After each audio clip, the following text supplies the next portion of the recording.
अगर लिखा है तो 100% होगा।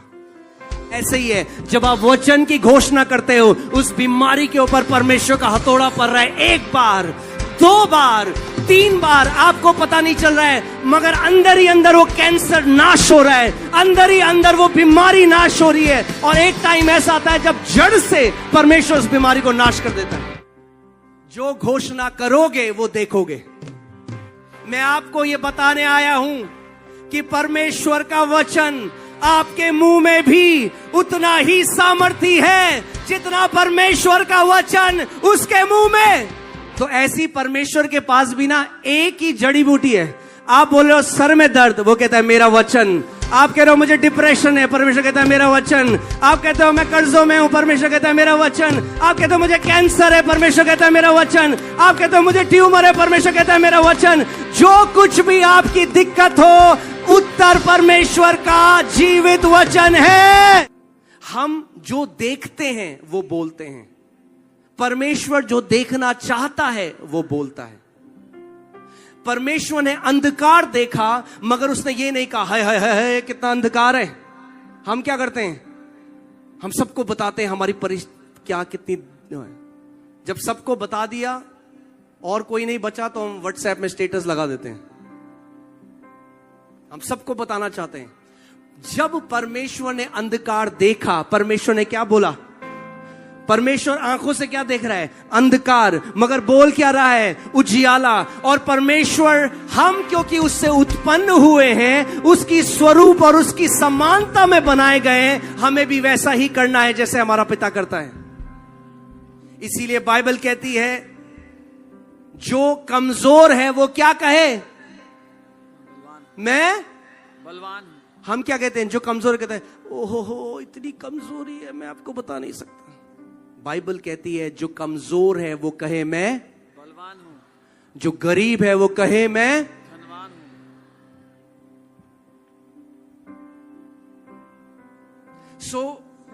जो स्वर्गदूत हैं उसके वचन की ध्वनि को सुनकर उसको पूरा करने निकल जाते हैं। आज मैं आपको एक सीक्रेट बताता हूं। केवल क्योंकि बाइबल में वो लिखा गया है इसका मतलब ये नहीं है कि अपने आप से आपके जीवन में पूरा हो जाएगा। कई लोग कहते हैं भजन संहिता में तो लिखा है हमारे साथ कुछ गलत नहीं होगा, तो क्यों हुआ? क्या भजन संहिता आपने अपने लिए व्यक्तिगत करा? क्या भजन संहिता की घोषणा करना आपने करा? दाऊद क्या कहता है? मैं यहोवा के विषय मानूंगा दिल में नहीं, मैं यहोवा के विषय कहूंगा, वो मेरा शरण स्थान और गढ़ है। सीक्रेट है वचन की घोषणा करने में। जिस वचन को, और आप जानते हैं जेनेसिस में जब आप पढ़ोगे, जेनेसिस 1 से, उत्पत्ति 1 से, परमेश्वर ने कहा और वैसा हो गया और वो अच्छा था। परमेश्वर ने कहा और वैसा हो गया और वो अच्छा था। परमेश्वर ने कहा 9 बार परमेश्वर को कहना पड़ा जब उसने मनुष्य बनाया, उससे पहले 9 बार परमेश्वर ने कहा जो वो देखना चाहता था। उससे पहले उसने कहा आप पहले घोषणा करोगे जो देखना चाहते हो, फिर इन आंखों से वो देखोगे, मगर पहले विश्वास से घोषणा करना पड़ेगा आपको।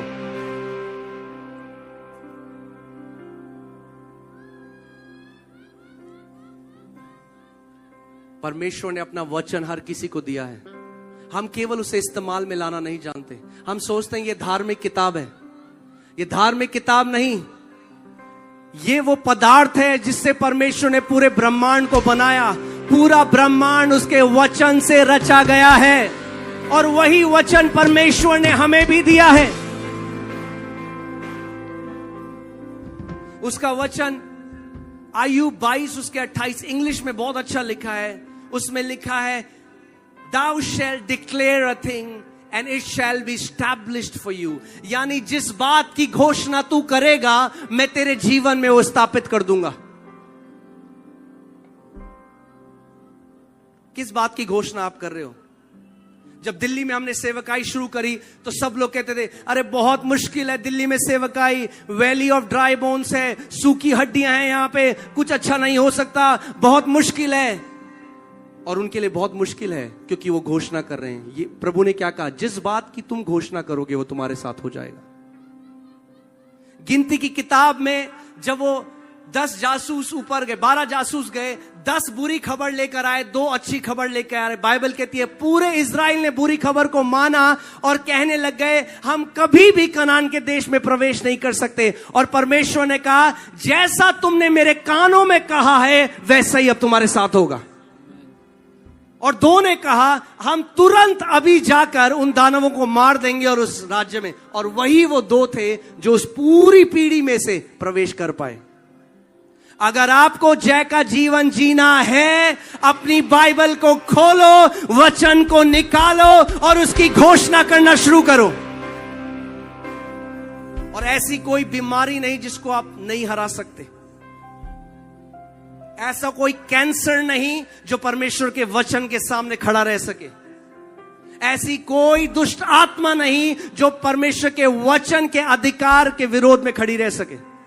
मगर बहुत सारे मसीहों को आज क्या चाहिए, शॉर्टकट। आप जानते हैं ऐसा प्रचार लोगों को पसंद नहीं। लोगों को पसंद है मेरे पास आओ, मैं हाथ रखूंगा, सब अच्छा हो जाएगा। मैं आपको सिखा रहा हूं, अगर आपके पास वचन है आपके पास सब कुछ है।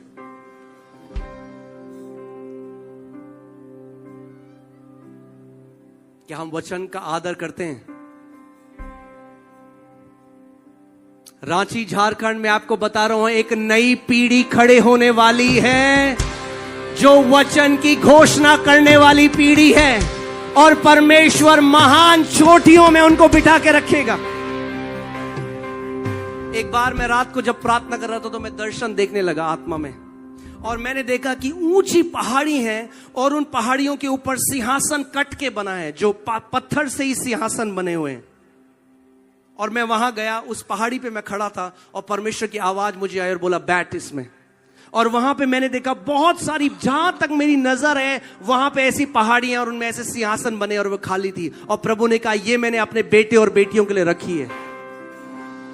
वो इंतजार कर रहा है कि हम आत्मा में जयवंत जीवन जिए। वी सोर up high in the spirit. हम आत्मिक जहां में ऊंचे जाएं और अपनी जो जगह है, जो जय की जगह है, we take our rightful place as the sons and daughters of most high God. परमेश्वर के बेटे और बेटियों की जो जगह है वो हम ले लें। अब ध्यान से सुनना, आप अगर आप के साथ कोई बीमार है, आप बीमार हो, आपका बच्चा बीमार है, आपका परिवार में कोई बीमार है, जो मैं आपको बताने वाला हूं वो आपको बचा लेगा। वो आपको समय से पहले मरने नहीं देगा। ध्यान धरकर सुनना मेरी बात को। आपने गवाही देखी यहां पे, जो हमारी कलीसिया में एक बेटा है अमरजीत, उसको एड्स हुआ, HIV एड्स, और वो बहुत सारी ऐसी सभाओं में गया जहां पे उसके लिए प्रार्थना करी, मगर वो ठीक नहीं हुआ। तो किसी ने उसको बताया दिल्ली में एक चर्च है जहां लोग चंगे होते हैं, आप वहां जाओ।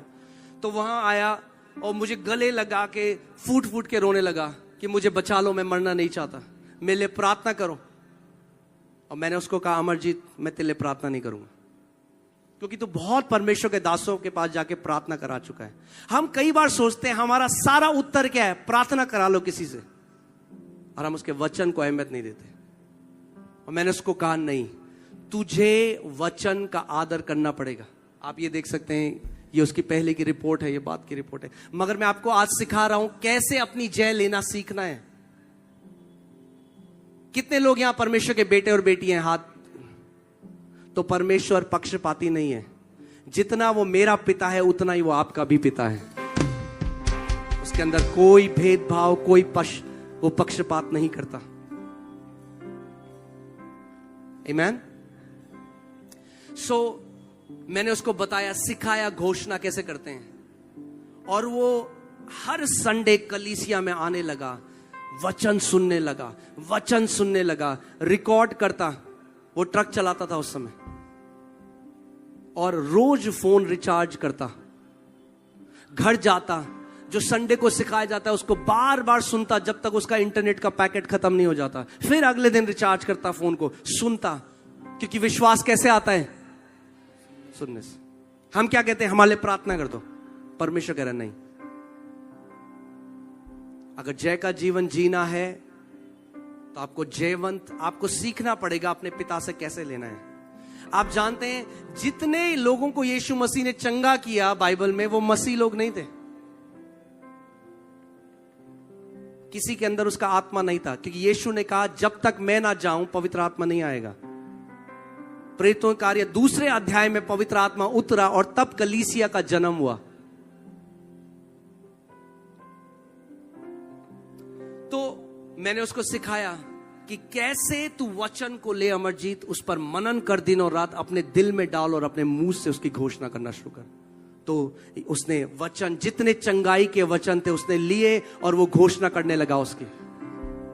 वो हमारे अपराधों के कारण मारा गया, हमारे अधर्म के कामों के कारण कुचला गया, हमारी शांति ही के लिए उस पर ताड़ना पड़ी कि उसके कोड़े खाने से हम चंगे हो जाएं। बोलता गया बार बार बार बार बार बार। फिर रिपोर्ट कराने गया और रिपोर्ट आई कि अभी भी एड्स है, और निराश हो गया। मेरे पास आया और मैंने उसको कहा नहीं, हार नहीं माननी, वचन की घोषणा करता रहे। आप जानते हैं परमेश्वर का वचन कहता है कि मेरा वचन एक हथौड़े के समान। लोगों ने पढ़ा है, आपने देखा है कई जो मजदूर हैं जब वो पत्थर तोड़ते हैं, मुझे नहीं पता अगर आपने देखा है नहीं देखा, या जब दीवार तोड़ी जाती है तो एक हथौड़ा मारते हैं तो कई बार दीवार नहीं टूटती, और वो हथौड़ा मार रहा है, ऐसा लग रहा है कुछ भी नहीं हो रहा। 1 बार 2 बार 3 बार मारे जा रहा है, हल्के हल्के छोटी सी दरार आई, फिर वो दरार बढ़ती गई, फिर दरार बढ़ती गई, और एक बार एक हथौड़ा मारा और पूरी दीवार नीचे गिर गई।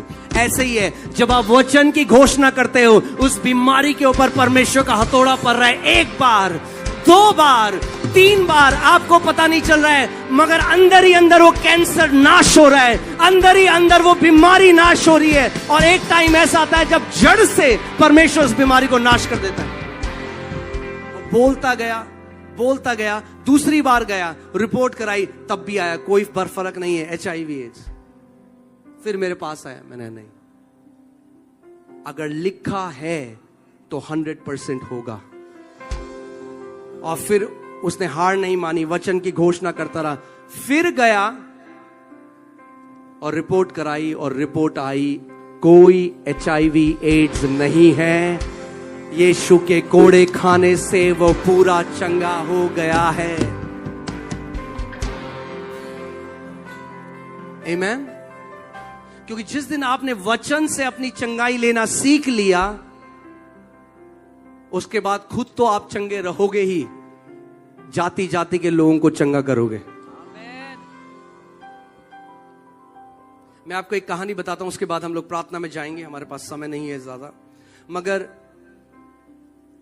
एक परमेश्वर के दास हैं, वो एक जगह गए मीटिंग करने, और वहां पे जो पास्टर थे उस चर्च में, उन्होंने कहा कि हमारी चर्च में एक यूथ का लड़का है जो अपनी आखिरी सांसों के लिए लड़ रहा है, वो वेंटिलेटर में है, और सांस भी ऐसे लेता है, एक बार सांस लेता है, फिर 3-4 सेकंड तक उसकी सांस नहीं आती, फिर सांस छोड़ता है। और डॉक्टर कह रहे हैं कि अब मशीन बंद कर दें, क्योंकि वेंटिलेटर की वजह से वो सांस ले रहा है और वो बच नहीं सकता। उन्होंने कहा मेरे को जल्दी से वहां ले जाओ हॉस्पिटल में। तो हॉस्पिटल में ले गए, डॉक्टर ने कहा 2 मिनट है आपके पास। और वो जब अंदर गए, हम अगर होते तो हम क्या करते, हम उसके लिए प्रार्थना करते। उन्होंने प्रार्थना नहीं करी। वहां पे उसकी वाइफ थी जो 19 साल की थी, वो दोनों बहुत यंग थे, वो 21 साल का था, उसकी वाइफ 19 साल की थी। उन्होंने उस 19 साल की जो उसकी बीवी थी उसके पास अपनी चेयर को लगाया और बोला, बेटा मेरे पास 2 मिनट हैं, ध्यान धर कर मेरी बात सुन, क्योंकि अगर तू वो मानेगी जो मैं तेरे को बता रहा हूं, तेरा पति मरेगा नहीं मगर जिएगा। और आज मैं आपको, अगर आप मेरी आवाज सुन रहे हैं, मैं आज आपको वो बताने आया हूं। मैं आपको वो चीज देने आया हूं जो कभी फेल नहीं हो सकती, जो परमेश्वर का जीवित वचन है। यीशु ने कहा स्वर्ग और पृथ्वी टल जाएगा, मगर मेरे मुख से निकले हुए वचन का एक बिंदु भी ना टलेगा। आप भजन संहिता 118 का 17वीं आयत लगाइए। उन्होंने उस बेटी को बोला, बेटी सुन, वचन में ये आयत लिखी है। आप एक बार पढ़िए, मैं ना मरूंगा, मैं ना मरूंगा, वरन जीवित रहूंगा, वरन जीवित रहूंगा, और परमेश्वर के कामों का वर्णन करता और रहूंगा। परमेश्वर के कामों का वर्णन करूंगा। अब ध्यान से सुनो, उन्होंने उस बेटी को बोला, ये वचन तुझे अपने लिए पर्सनलाइज करना है, इसको बोल, परमेश्वर तेरे वचन में लिखा है, मेरा पति ना मरेगा मगर जिएगा और तेरे कामों का वर्णन करेगा। और वैसे बोलने लगी, वो रो रही थी। तो उन्होंने कहा, बेटा मेरी बात ध्यान से सुन, अधिकार के साथ बोल, इसे बोल, मेरा पति ना मरेगा, वो जिएगा और परमेश्वर के कामों का वर्णन करेगा। वो बोलते, कह रहा फिर से बोल, फिर से बोल, फिर से बोल। जब तक 2 मिनट खत्म ना हो गए वो उससे दोहराते रहे, और जाते जाते बोले, तब तक बोलना जब तक तेरे शरीर में जान है, और जब तू थक जाए तो सो जाना 2-3 घंटे, फिर खड़े होना, फिर घोषणा करना। और वो चले गए। अगले साल वो उस कलीसिया में दोबारा गए, और जब वहां गए तो वहां पास्टर ने कहा, वो जो लड़का वर्शिप लीड कर रहा है वो पहचाना आपने?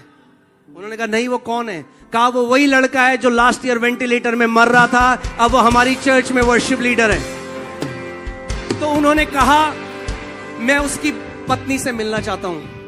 और उसकी पत्नी आई तो उन्होंने कहा, बेटा मैं जानना चाहता हूं तूने क्या किया जो मैंने तुझे बताया था। उन्होंने कहा, पास्टर जी आपने जैसे बोला था मैंने वैसे ही किया। मैंने हजारों बार इस बात की घोषणा करी, प्रभु तेरे वचन में लिखा है, मेरा पति न मरेगा मगर जिएगा और तेरे कामों का वर्णन करेगा। प्रभु मेरा पति न मरेगा मगर जिएगा और तेरे कामों का वर्णन करेगा। प्रभु मेरा पति न मरेगा मगर जिएगा और तेरे कामों का वर्णन। उन्होंने कहा, कितनी बार तूने बोला? कहा, तब तक बोला जब तक मेरे शरीर में जान थी, और फिर मैं सो जाती थी, फिर उठती, फिर बोलती। उन्होंने कहा, क्या तूने पहले दिन कोई बदलाव देखा? उसने कहा, कोई बदलाव नहीं देखा। वो फिर वैसे ही सांस ले रहा था। दूसरे दिन कोई बदलाव नहीं। कह रहे तीसरे दिन उसकी सांस नॉर्मल हो गई, वो नॉर्मल सांस लेने लगा, और 1 हफ्ते के बाद वो डिस्चार्ज हो गया, पूरा चंगा हो गया। जिस वचन से परमेश्वर ने पूरे ब्रह्मांड को बनाया, उस वचन से वो आपके अंदर एक नई किडनी भी डाल सकता है, एक नया हृदय भी डाल सकता है, आपका कैंसर नाश कर सकता है, आपकी बीमारी नाश कर सकता है। मगर ये वचन, अब मैं जो बोलने जा रहा हूं शायद कई लोगों को बुरा लगे, मगर ध्यान से सुनना, ये वचन जब तक इस पेपर के अंदर है तब तक इसमें कोई सामर्थ्य नहीं। कई लोग तकिए के नीचे रख के सोते हैं, ये बुरे सपने ना है तकिए। अरे ये वचन जब तक इस लेदर की किताब के अंदर है तब तक इसमें सामर्थ्य नहीं। सामर्थ्य तब है जब ये वचन आपके हृदय में चला जाता है। कितने लोग समझ रहे हैं मेरी बात को? ये वचन तब सामर्थ्य है। मैं आपको एक बात बोलूं, एक बीज है, मैं बेस्ट क्वालिटी का बीज ले आऊं। मैं एक सेब का बीज लाया न्यूजीलैंड से, और वो बोले ये सेब है 40,000 रुपए किलो, सबसे बेस्ट सेब। अब वो बीज लेके मैंने अपने टेबल के ऊपर रख दिया, कुछ होगा? अगर मैंने तकिए के नीचे डाल दिया, कुछ होगा? अगर मैंने उस बीज के बाहर एक लेदर का कवर बना दिया, कुछ होगा? अगर बीज के अंदर जो जीवन है वो तब निकलेगा जब वो मिट्टी के अंदर डाला जाएगा। ये जो वचन है इसकी सामर्थ्य तब निकलेगी जब ये आपके हृदय के अंदर प्रवेश होगा। आप पढ़िए रोमियो 10:8। हालेलुया।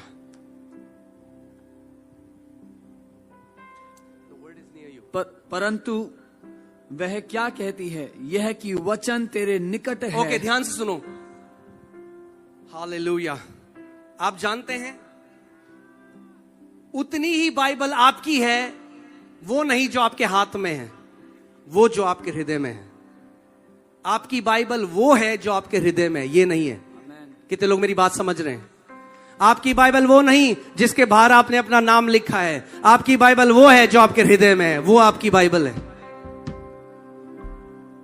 तो अगर मैं बाइबल को हाथ में लेके चलूं सब जगह, मैं कहूं देखो मेरा बीज कितना बढ़िया बीज है, कुछ होगा?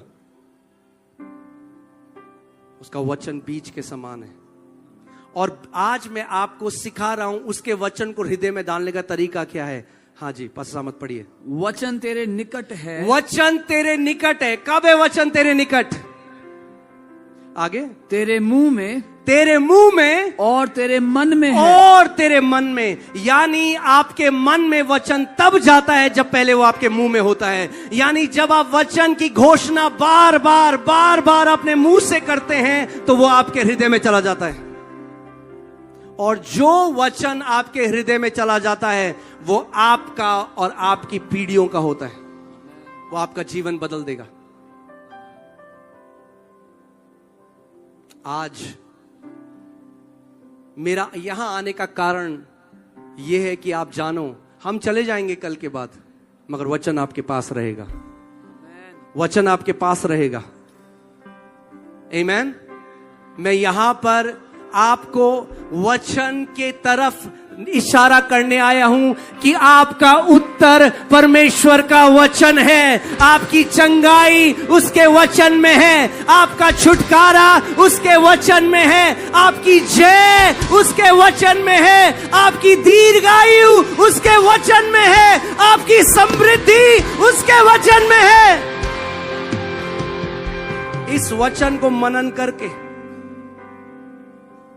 हाँ, मेरे लिए एक ज्योतिषी ने कहा था कि तू कभी जिस जगह में पैदा हुआ था अपने गांव में, बोला वहां से बाहर नहीं जाएगा। आज मैं ढूंढ रहा हूं ज्योतिषी को।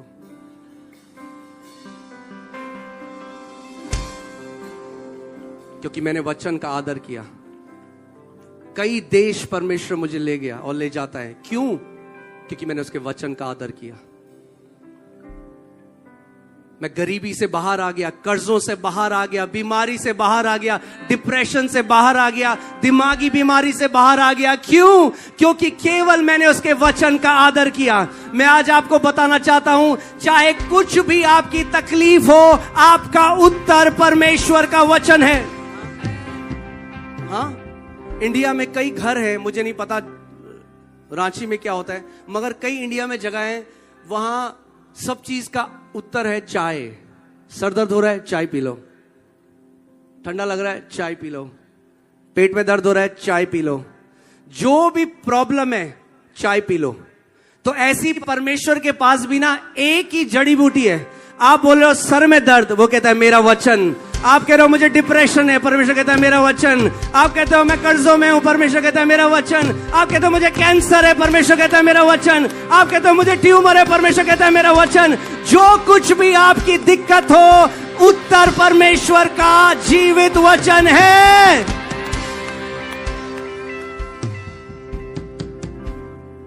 आमीन। और मैं आज आपको यह भी बता दूं, आप यीशु का उतना ही आदर करते हो जितना आप वचन का करते हो।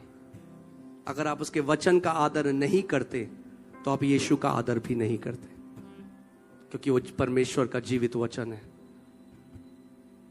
हालेलुया।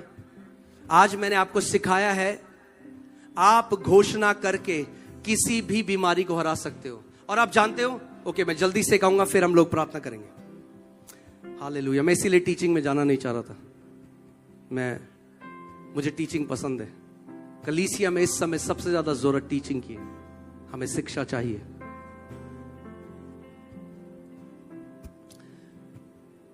कितने लोग चाहते हैं बेस्ट स्पिरिचुअल वॉर सीखना, बेस्ट आत्मिक मलयुद्ध। मैंने इसके लिए एक किताब भी लिखी है, यू हैव अथॉरिटी। मगर मैं आपको क्यों कह रहा हूं ये बेस्ट है, गारंटी दे रहा हूं ये बेस्ट है, इससे बढ़िया और कुछ नहीं। पता है क्यों? क्योंकि ये यीशु मसीह ने ऐसे शैतान को हराया। और हमारा उदाहरण कोई अमेरिका की मिनिस्ट्री नहीं, हमारा उदाहरण कोई वेस्ट की यूरोप की मिनिस्ट्री नहीं, हमारा उदाहरण यीशु मसीह है। आज लोग सोचते हैं जब ज्यादा चिल्लाएंगे तो शैतान भाग जाएगा। शैतान बहरा नहीं है। यीशु ने बहरेपन की आत्मा को बोला, बहरेपन की आत्मा ने भी सुन लिया, बहरेपन की आत्मा के भी कान है। शैतान आवाज के चिल्लाने से नहीं, अधिकार से डरता है। सो आज मैं आपको वो सिखा रहा हूं, किसी भी एरिया में शैतान आपके जीवन में आए, 100% आप जय को देखोगे। बोलो 100% जय देखोगे, क्योंकि ऐसे यीशु ने शैतान को हराया। मुझे आज तक बाइबल में कभी ये समझ नहीं आता था कि पवित्र आत्मा यीशु को क्यों ले गया शैतान से परीक्षा होने के लिए। क्योंकि कई लोग सोचते हैं कि पवित्र आत्मा हमें भी ले जाता है, मगर बाद में बाइबल हमें बताती है धोखा ना खाओ। परमेश्वर ना तो किसी की परीक्षा लेता है, ना परमेश्वर की आप परीक्षा होती है। तो मैंने प्रभु से पूछा कि प्रभु फिर क्यों पवित्र आत्मा यीशु को ले गया टेम्प्ट होने के लिए, उसकी परीक्षा के लिए। क्योंकि याकूब की पुस्तक में लिखा है जब तुम टेम्पटेशन में जाते हो, जब तुम परीक्षाओं में जाते हो, तो परमेश्वर तुम्हें वहां नहीं ले जाता, तुम अपनी अभिलाषाओं से टेम्प्ट होते हो। मगर क्योंकि यीशु की कोई गलत अभिलाषा नहीं थी, इसीलिए पवित्र आत्मा उसको वहां ले जाएगा। और इसीलिए पवित्र आत्मा यीशु को शैतान की परीक्षा में ले गया, ताकि वो एक उदाहरण बन सके कि शैतान को कैसे हराना है। कितने लोग मेरी बात समझ रहे हैं? सो यीशु ने जो शैतान को हराया, वो आपको और मुझे सिखाने के लिए हराया। जैसा मैं उसे हरा रहा हूं, वैसे मेरी कलीसिया भी उसे हराएगी। अब सोचो कि प्रभु यीशु मसीह जब उसका बपतिस्मा हुआ, स्वर्ग खुल गया, पवित्र आत्मा उसके ऊपर उतरा और पिता ने कहा ये मेरा प्रिय पुत्र है जिससे मैं अति प्रसन्न हूं। इससे ज्यादा स्पेक्टैकुलर, हाँ, ऐसा कोई अनुभव नहीं हो सकता जो बहुत अमेजिंग है। मगर पिता ने क्या कहा था? ये मेरा प्रिय पुत्र है जिससे मैं अति प्रसन्न हूं। और फिर जब यीशु की परीक्षा लेने शैतान आया, और पहली परीक्षा थी यदि तू परमेश्वर का पुत्र है तो इस पत्थर को बोल की रोटी बन जाए। तो ध्यान से सुनो, यीशु ने ये क्यों नहीं कहा कि शैतान तूने सुना नहीं अभी मेरे पिता ने क्या कहा? शैतान को यीशु मसीह ने अपने एक्सपीरियंस से नहीं हराया, अपने अनुभव से नहीं हराया। शैतान को यीशु मसीह ने लिखित वचन से हराया। यीशु ने कहा शैतान लिखा है, इट इज रिटन। और यीशु मसीह कौन है? खुद वचन है। He is the living word. The living word points to the written word. जो जीवित वचन है वो लिखित वचन की तरफ इशारा कर रहा है। मगर सोचो, जब यीशु ने कहा लिखा है, तो शैतान ऐसे नहीं कहा मैं तो नहीं मानता। Satan cannot come against the authority of written word. शैतान लिखित वचन के विरोध में नहीं आ सकता। सो जब शैतान आपको बोले तू जल्दी मर जाएगा बीमारी में, तो बोलो शैतान लिखा है, परमेश्वर कहता है मैं तुझे दीर्घ आयु से तृप्त करूंगा और अपने उद्धार का दर्शन दिखाऊंगा। जो कुछ शैतान आपके विरोध में लेकर आता है, उससे लड़ने का तरीका है उसको बोलना शैतान लिखा है। आमीन। और ऐसे प्रभु यीशु मसीह ने शैतान को, it's the best spiritual warfare. ये बेस्ट आत्मिक मलयुद्ध है। जब भी शैतान आपको झूठ बोले, आपको क्या करना है? आपको लिखित वचन की तरफ लेके जाना है और बोलना शैतान लिखा है। एक परमेश्वर के दास हैं रेवरेंड बॉल्डविन, और जब पहले वो प्रभु को नहीं जानते थे, उनको कैंसर हुआ, last stage blood cancer. Doctor के पास गए, डॉक्टर ने कहा कुछ दिनों में मृत्यु हो जाएगी तुम्हारी। तो उन्होंने अपने एक दोस्त को जो मसीह था उसको बुलाया और बोला मैं मरने वाला हूं और मैं चाहता हूं कि मैं परमेश्वर को जान लूं, इससे पहले मैं मर जाऊं मैं अपने सृष्टिकर्ता को जानना चाहता हूं। तो उन्होंने यीशु को ग्रहण किया और उससे बोला एक बाइबल मुझे ले आना, क्योंकि मैं बाइबल पढ़ना चाहता हूं। ये मेरी इच्छा है, मरने से पहले मैं उत्पत्ति से प्रकाशित वाक्य तक पढ़ना चाहता हूं। तो दोस्त ने कहा नहीं नहीं, तेरे पास इतना समय नहीं है, तू मत्ती से पढ़, तू मर जाएगा उससे पहले। उन्होंने कहा नहीं, परमेश्वर मुझे जीवित रखेगा। और वो उत्पत्ति से वचन को पढ़ने लगे और वचन पढ़ते गए और फिर यिर्मयाह की पुस्तक में पहुंचे और उसमें एक आयत में लिखा था is there no word of the Lord for me? क्या मेरे लिए कोई परमेश्वर का वचन नहीं है? और वो वहां पे रुक गए और वो घुटनों पे आके प्रार्थना करने लगे और प्रभु से कहने लगे प्रभु क्या मेरे लिए कोई तेरा वचन नहीं है? और प्रभु की आत्मा ने उनको बोला उठ और हॉस्पिटल कमरे के बाहर जा और पार्किंग जहां होती है वहां खड़ा हो। और वो जाके हॉस्पिटल कमरे के बाहर पार्किंग जहां थी वहां खड़े हो गए और वहां पे एक व्यक्ति आया गाड़ी से और बोला परमेश्वर ने मुझे आपके लिए एक वचन दिया है और वो वचन है, यीशु के कोड़े खाने से तू चंगा हो चुका है। उन्होंने वो वचन पकड़ लिया, वो डांस करने लगे, वो खुश होने लगे कि मुझे वचन मिल गया। वो वापस आए अपने कमरे में, डॉक्टर को बोला, डॉक्टर मैं चंगा हो गया हूं। डॉक्टर को लगा पागल हो गया है। उन्होंने कहा नहीं, मैं चंगा हो गया हूं, मैं चंगा हो गया। उन्होंने वचन पकड़ लिया, ये शायद 53:5 में लिखा है, हमारे अपराधों के कारण मारा गया, हमारे अधर्म के कारण कुचला गया, हमारी ही शांति के लिए उस पर ताड़ना पड़ी कि उसके कोड़े खाने से। उसने कहा मैं चंगा हो गया, मुझे वचन मिल गया। डॉक्टरों ने उसका ब्लड टेस्ट किया और पता चला कैंसर और फैल गया। बाइबल कहती है हम आंखों देखी चीजों पे नहीं, हम विश्वास से देखते हैं। और उन्होंने बाइबल को कहा, उन्होंने डॉक्टरों को बोला मैं इस रिपोर्ट को नहीं मानता, मेरे को प्रभु ने, मैंने वचन मांगा, प्रभु ने मुझे वचन दे दिया है। बाइबल कहती है hold fast your confession of faith, अपने मुंह के अंगीकार को थामे रहे। और वो बोलते गए उसके कोड़े खाने से मैं चंगा हो चुका हूं। और बोलते गए और वचन पढ़ते गए। और वो डॉक्टरों से बोल के उन्होंने कहा मैं घर जा रहा हूं।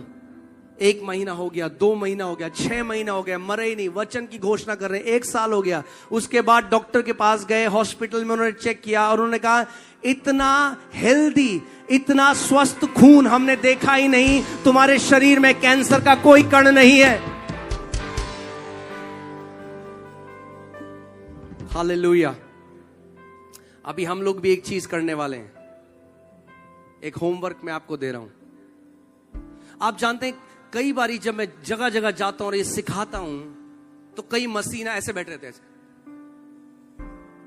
मैं बोलता घोषणा करो, वो बैठ रहे। तो फिर मैं सोचता हूं शायद परमेश्वर के लिए लाल समुंदर को 2 भाग करना आसान था, कई बार ये 2 होठ परमेश्वर 2 भाग नहीं कर पाता।